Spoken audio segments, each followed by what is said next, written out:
Okay, if you feel like the world of AI is just moving at warp speed, and maybe it's tough to keep up sometimes. Yeah, I think a lot of people feel that way. You are definitely not alone. It's everywhere, isn't it? Yeah. Changing everything. And sometimes it's a real challenge to figure out what's truly important. Absolutely. Information overload is real.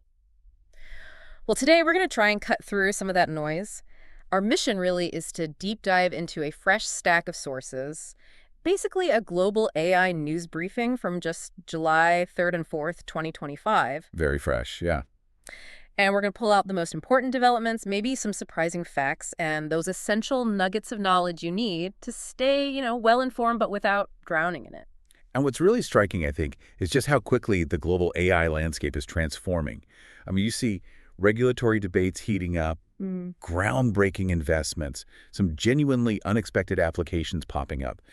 These sources, they really offer a snapshot, a real-time snapshot of a profoundly dynamic moment. So we'll explore not just what's happening, but critically, why it matters for you, for everyone listening. Okay, let's do it. Let's kick things off in Europe, where it seems there's a real tension building, a sort of tug of war between the desire for strong regulation and, well, the need to let innovation flourish. That sums it up pretty well. So first up, the EU AI Act. This is where it gets really interesting. Nearly 50 major European companies, and we're talking absolute giants here, like Airbus, ASML, Roche, Mercedes-Benz, Carrefour. Big names, serious players. They've jointly urged the European Commission to actually postpone implementing the act. It's scheduled for August 2nd, just around the corner. Right. But these business leaders are calling it, and I quote, vague, overlapping, and increasingly complex. They argue it jeopardizes the development of leading European companies and even threatens Europe's AI ambitions. Wow. They want a 2-year clock stop. Just pause the whole thing. A 2-year pause. That's quite a statement. And it's insightful, I think, because they're not necessarily rejecting regulation outright. No, it doesn't sound like it. It's more like they're signaling that the way it's written, the complexity and maybe the vagueness, could actually push Europe's AI development behind. Despite the good intentions around safety and ethics. Right, the practical side of it. Exactly. Yeah. It's about the practicality of making it work Yeah. and what that means for staying competitive. And it's not just the act itself causing ripples. The EU AI Code of Conduct, that's the thing meant to help businesses actually comply with the act. The voluntary guide, yeah. Well, that's now delayed by over 6 months, expected late 2025. And while it is voluntary, the catch is not signing up means companies won't get the, quote, legal certainty enjoyed by signatories. So there's a strong incentive to sign up anyway. Essentially, yeah. It offers a clearer framework, potentially less legal risk if you're deploying AI within the EU. So that delay adds another layer of uncertainty. Definitely. Okay, so while Europe's grappling with all that, you look just across the channel, and post-Brexit Britain is, well, charting its own course. Very different vibe. The UK's Data Usage and Access Act 2025, or DUAA, just became law on June 19th. And the aim here seems to be a more flexible and business-friendly data regime, while still, trying to maintain privacy. A different balance they're aiming for. Seems like it. Think relaxed cookie rules for website analytics without needing prior consent, and broader legal grounds for automated decision-making, but only on non-sensitive data, and they say with safeguards. Interesting. So less friction for certain data usage. Exactly. And crucially, they're also requiring the government to provide clear guidance within 9 months on AI developer requirements and licensing for using copyrighted works. Oh, that's huge. Yeah, given all the debate around AI training data and copyright, that's a really critical piece they're trying to tackle relatively quickly. Absolutely. This really does showcase the divergent strategy, doesn't it? Yeah. The UK seems to be adjusting its data rules to be more agile, maybe seeking that competitive edge in the AI era. While the EU is opting for this stricter, more comprehensive, and maybe inherently slower regulatory path, it's like a fascinating real-time experiment on which approach works best for fostering AI responsibly. It really is. Okay, let's zip over to Asia now. The vibe there feels distinctly different. It seems to be much more about accelerated innovation, strategic partnerships, and some really serious investment. Yeah, a lot of forward momentum. Take Alibaba. They're really stepping up their AI game, embedding it deep into their main businesses. E-commerce, cloud services, trying to boost efficiency, improve the customer experience. Makes sense for them. Chairman Zhou Tsai specifically called out AI's crucial role for both users and business customers. They launched their own big AI models, the Qwen LLMs, back in late April. Right, the Quinn models. But interestingly, they also open-sourced smaller versions of these models. The idea seems to be driving broader innovation outside Alibaba and, well, probably boosting demand for their own cloud services, too. Clever. It definitely reflects, as one source put it, China's tech companies' ambitions in the global AI race. And what's really noteworthy there, I think, is that the dual strategy. They're using AI internally to make their core business stronger, but also open sourcing parts of it to build up this whole ecosystem around them. It lets them compete globally, even with geopolitical headwinds, by both using and feeding the wider AI community. That's a smart play. Now, Japan isn't thinking small either, especially on the infrastructure front. They've announced Fugakunext. It's a new supercomputer. Ah, yes, the successor to Fugaku. Exactly. And it's expected to be, get this, potentially 1,000 times faster than current top systems. 1,000 times. That's staggering. It is. It's a $750 million project, Riken and Fujitsu working together. They're using cutting-edge stuff, 2-nanometer CPUs, which are incredibly tiny and powerful processors, 3D packaging, aiming for zettaScale computing. ZettaScale, that's like a trillion billion calculations a second, right? Yeah. Mind-boggling power. Totally mind-boggling. It's designed to massively accelerate AI research, positioning Japan as a real leader in supercomputing and AI, especially by blending AI with simulation and real-time data crunching. What a power move. Absolutely, a foundational investment. And speaking of collaboration, we saw a Japanese company, Kisei, just sign an MU, a Memorandum of Understanding, with a Beijing tech company on July 3rd. Right. The goal is to jointly develop AI projects, leveraging, quote, each other's competitive advantages, resources, and expertise for, mutual benefit. Interesting. Even between, say, economic competitors. Right. It's a clear signal that sometimes innovation just needs to happen across borders. And that really highlights this growing trend, doesn't it? Cross-border AI partnerships seem to be increasing. It's this recognition that pooling expertise and resources can speed things up and open up markets way faster than trying to do everything alone. Yeah, pragmatism wins out sometimes. It suggests maybe a more globalized path for AI development, even if political tensions are high elsewhere. Good point. Now, over in South Korea, KT, they're the second biggest mobile operator there. They're making a pretty significant move for the open source world. Oh, what are they doing? They're releasing their own big AI model called MyDM onto Hugging Face. Ah, making it publicly available. Exactly. They developed it last year, and it's specifically tailored for the Korean language and cultural context, apparently trained to understand, like, nuanced social dynamics in Korean. That's fascinating. Culturally specific Wow. AI. Yeah, and the next version, MyDM 2.0, will have both huge 11.5 billion parameter and smaller 2.3 billion versions, and support both Korean and English. KT is saying it's the first Korean company to open source a general-purpose Korean large language model with over 11 billion parameters for commercial use. That is a big deal, especially for commercial use. It really boosts the diversity of models out there, linguistically and culturally. And this leads us to think, doesn't it? How will open sourcing these large models that are fine-tuned for specific cultures and languages, how will that shape AI development and adoption globally? Right, it moves beyond just English-centric models. Exactly. It's not a one-size-fits-all approach anymore. It could make AI much more accessible, more relevant, locally, and lead to deeper integration in different markets. Definitely something to watch. Okay, rounding out Asia, we've got Tencent Cloud. They're actively helping Korean internet companies with their AI digital transformation. Tencent's very active in Korea. Yeah, they're leveraging their experience, especially in Korean gaming and live streaming, to offer AI tools and cloud infrastructure, things like 3D virtual scene creation, digital avatars. Cutting-edge stuff for those industries. Totally. And what's more, they're even helping Korean companies break into the Chinese market through their Go to China program. So it's a really comprehensive push for AI-driven transformation. A full-service approach, essentially. Seems like it. All right, let's shift gears again. Moving across the globe to the Americas and Israel. Here we're seeing just massive investments, really rapid AI integration everywhere, and also some pretty complex ethical debates starting to bubble up. Yeah, a real mix over there. First, let's just talk about the money. The sheer scale.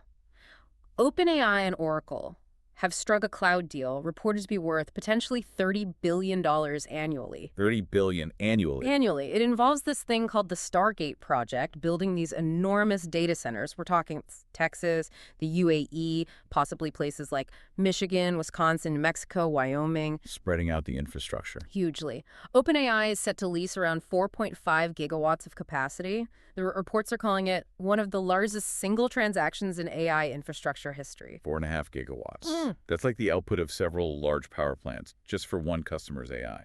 It's almost incomprehensible, right? Oracle apparently expects this to really show up on their books by 2028. It's not just data. It's energy, land, resources on a scale we've barely seen. And what really stands out there is exactly that the sheer physical scale required for next-gen AI.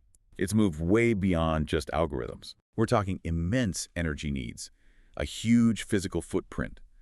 That could create entirely new challenges, but also opportunities for whole states and regions. Think local economies, environmental policies, everything. A fundamental reshaping, potentially. Yeah. So with that kind of massive investment pushing AI forward so fast, maybe it's no surprise that even the U.S. regulatory scene is kind of scrambling. Trying to keep up, yeah. There's actually a surprising rift that's emerged within the Republican Party over AI regulation, a proposal that would have banned states from making their own AI rules for 10 years. Okay, a federal preemption idea. Right. It apparently gained some steam initially, but then hit strong opposition from a conservative coalition, governors, think tanks included. Oh, interesting pushback. Yeah, it really highlights this big internal debate.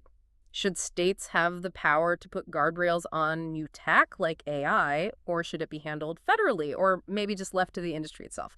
No easy answer there. A fundamental question about governance in the tech age. Definitely. Now, beyond those huge deals and political debates, AI's uses are also getting very practical, very societal, like improving life for seniors. Ah, elder care. That's a huge area. Exactly. AI robotics are being explored that can help with daily tasks, maybe provide some companionship, monitor health conditions, basically promoting independence for older adults. Vitally important as populations age globally. Absolutely.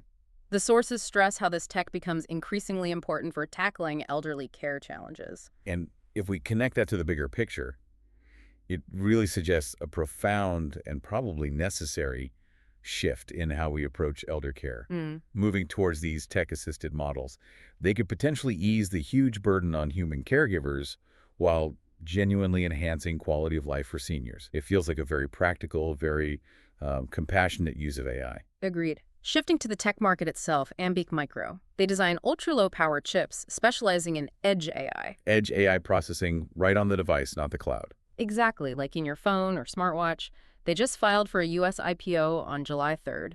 Their big selling point is chips that use 2 to 5 times less power than competitors. Oh, that's significant for battery life. Hugely significant. It directly meets this growing demand for efficient AI hardware right at the device level. It's maybe a niche, but a really important one for wearables, IoT, all that stuff. Definitely. Power efficiency is key for edge. And just broadly, AI adoption is just accelerating everywhere. Business, creative fields. Look at Microsoft. They've apparently made AI tools like GitHub Copilot mandatory for some employees. Wow, mandatory. Yeah, even tying AI usage rates to performance reviews. And Google AI helped McDonald's in Colombia whip up nearly 35,000 ad variations in one day. 35,000. Resulting in an 86.5% sales increase, they claim. And AI-generated music. It's apparently sweeping streaming platforms. Wow. One estimate said 18% of daily uploads on places like Spotify are now AI created. 18%. That's a lot. It really is infiltrating every corner, isn't it? From corporate workflows to artistic creation. It is. But this leads us to consider, right? AI clearly boosts efficiency, boosts creativity. But how will industries really adapt to this blend of AI and human input? It's not just replacement. No. Yeah. You still see stats like, 71% of people preferring to talk to a human for complex customer service issues? Right. Or how human oversight is still seen as indispensable in law, even when AI can draft documents. The future isn't purely AI. It's this complex hybrid integration we need to figure out. That's a great point. Now, back to that energy issue with data centers. It's huge. A new startup, Emerald AI, just launched with $24.5 million in seed funding specifically to tackle this. Okay, focusing on efficiency. Yeah, their software called Conductor apparently coordinates AI tasks in real time to cut energy use without hurting performance. The holy grail, basically. Pretty much. A recent demo apparently showed a GPU cluster cutting energy use by 25% for 3 hours while keeping service levels steady. That's a big deal for grid stability and for making AI greener. Absolutely critical for sustainable growth. Now, here's something that really made me pause. Researchers developed an AI called Centaur. Centaur. Okay. It's apparently capable of accurately predicting human behavior in almost any psychology experiment. Predicting human behavior. How? They trained it on 10 million decisions made by over 60,000 real people in various experiments, and it apparently captured these fundamental patterns of how we think, learn, and make choices. Wow. Get this, it even showed stronger correlations with human brain scans than previous models did, suggesting maybe that it develops internal ways of processing information that kind of mirror how our brains actually work. That is genuinely mind-bending stuff. Right. What's truly fascinating there is the potential. AI might not just replicate what humans do, but could it maybe even shed light on the very mechanisms of how we think? Like understanding ourselves better through AI? Potentially. It could transform fields like psychology, neuroscience, giving us entirely new tools to probe human cognition. Amazing potential. Wild. Okay. And of course, where there's potential, there's venture capital. VC money is just pouring in. The funding frenzy continues. The top 5 private AI startups covering things like humanoid robots, AI search engines, they've seen an average share price surge of 393% just year to date in 2025. Astonishing numbers. Added over $68 billion in collective valuation. We're talking Figure AI humanoid robots up over 1,000% this year, valued at $35 billion. Incredible. Perplexity, the AI search engine, up 260%, valued near $11 billion. Elon Musk's XAI, general AI focus, up 231%, valued over $91 billion. Huge valuations based on future promise. Huge. The interest, sources say, is often driven by a mix of, well, FOMO, fear of missing out confidence in the tech, and maybe limited other places for big bets right now. It really feels like a gold rush. It certainly has that feel. Now, shifting tone slightly, a more somber note coming out of Israel, the tech scene there is facing some AI supply controversy. Okay. Microsoft apparently fired 2 employees protesting the company's provision of AI technology to the Israeli military. Employee activism meets corporate contracts. Exactly, and this comes amid what reports call a broader corporate silence on the ongoing conflict there, which is creating confusing signals for employees wrestling with the ethics of the tech they're building. And that really does highlight that crucial, difficult question about the ethics of AI development and deployment, especially when it intersects with geopolitics, with conflict, with corporate responsibility. Yeah. Companies often find themselves navigating really complex moral waters, trying to balance business goals with societal impact and employee values. It's a tough tightrope. On a more consumer-focused note from Israel, though, a survey by FullPath found 93% of car buyers expect a smooth, personalized experience both online and offline. High expectations from consumers. Very high. Yeah. And significantly, 62% said they're comfortable using AI for their car research and decision-making. So AI is becoming table stakes for auto retail. Absolutely. It means dealers really need to adopt AI to meet these evolving customer expectations, or they risk getting left behind. Makes sense. And finally, from Israel, a quantum computing startup, Kedma, just raised $26 million in Series A funding. Quantum and AI often go hand in hand conceptually. Exactly. This funding is meant to speed up development of their quantum tech, which they say has significant implications for advancements in AI, particularly for complex problem-solving and data analysis. Looking beyond current AI paradigms. Right. It really helps position Israel as a key player, not just in current AI, but in that next frontier where AI meets quantum. A long-term strategic bet. Okay, our final stop for today takes us to India. AI adoption there is incredibly rapid, but there are some significant challenges cropping up alongside that growth, especially around cybersecurity. The security angle is crucial with rapid adoption. It really is. An Accenture report on India painted a pretty sobering picture. Only 8% of Indian organizations feel ready to protect themselves against AI-augmented cyber threats. Only 8%? Wow. Which means, yeah, a staggering 92% feel they are not adequately prepared to secure their AI-driven future. A huge majority, 81% of companies, are apparently in the exposed zone, lacking coherent cyber strategies, lacking the right tech capabilities. Alarming. Yeah. Few apparently keep good track of all their AI systems or use encryption properly. It presents a massive, urgent vulnerability for the country's digital ambitions. And what's truly fascinating there is that stark contrast, doesn't it?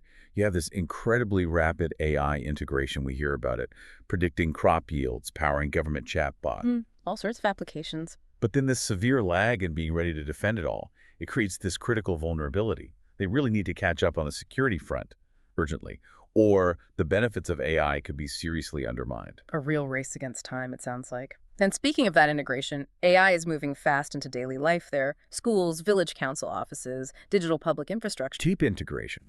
Very deep. And a report by ICT Post really emphasized that for these kinds of applications, accuracy is not just a feature, it's a necessity.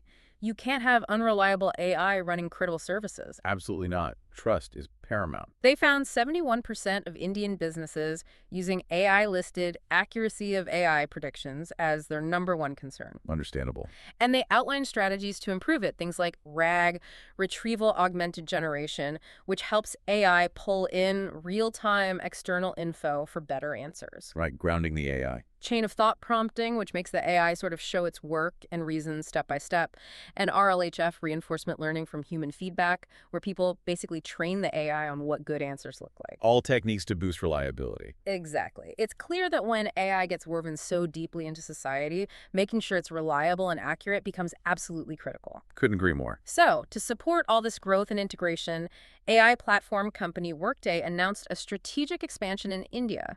Part of that includes setting up local data centers. Local hosting. Important for data sovereignty. Precisely. They expect these to be running on AWS in India by the first half of 2026.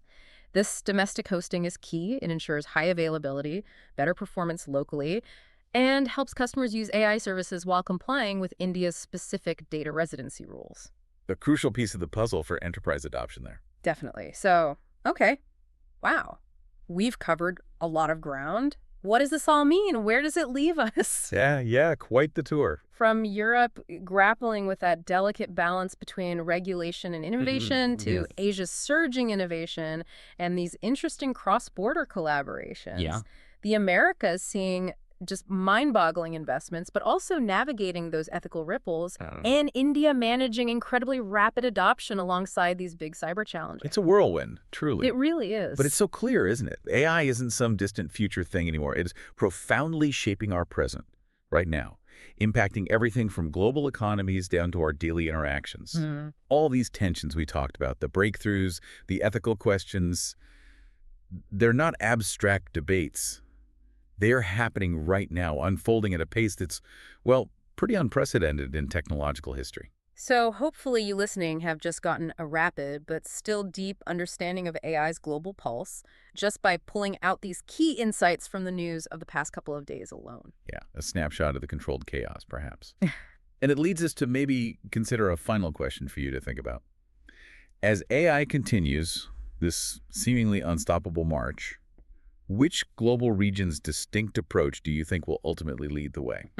Will it be Europe's regulatory caution, Asia's focus on open source and collaboration, the America's sheer scale of investment and maybe more human-centric applications, or India's rapid adoption model, even with its infrastructure challenges? Which approach do you think will best foster both innovation and responsible development in the long run? That is a fascinating question, something definitely to mull over as you navigate your own, hopefully now slightly more informed journey through the world of AI.